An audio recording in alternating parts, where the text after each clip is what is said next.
তুই আগে মেরেছিস, আমিও বেশ করেছি মেরেছি। তুই আমাকে বল, তুই কেন মারলি? তোর এত বড় সাহস, তুই আমাকে মেরেই ফেলবো আজকে। তুই মারলি কেন আমাকে? তোকে মেরে এমন অবস্থা করবো, আর কখনো আমাকে মারার সাহস পাবি না। গায়ে হাত দিস না বলে দিয়েছি। সাহস কত?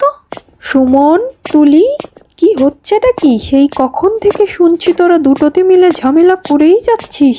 তোরা কি নিজে থেকে থামবি, নাকি আমাকেই কিছু করতে হবে? যদি আমাকে কিছু করতে হয় তাহলে এর ফল কিন্তু ভালো হবে না বলে দিচ্ছি। কি সুমন, ছোট বোনের সাথে এভাবে মারামারি করতে হয়?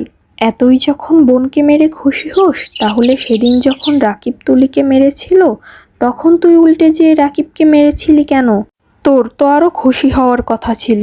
বারে, কেউ এসে আমার বোনকে মারবে আর আমি চুপচাপ দাঁড়িয়ে দেখবো? অত সোজা নাকি? ও, এই বেলায় সহ্য হয় না, অথচ নিজেরাই নিজেদের মধ্যে মারামারি করে একেবারে এরকম ধ্বংসযজ্ঞ বাঁধিয়ে নাও। ফের যদি কখনো দেখেছি তোদের এরকম অসভ্যের মতো মারপিট করতে, তাহলে দুটোকে এমন উচিত শিক্ষা দেব যে মারপিট করার শখ একেবারে উড়ে যাবে।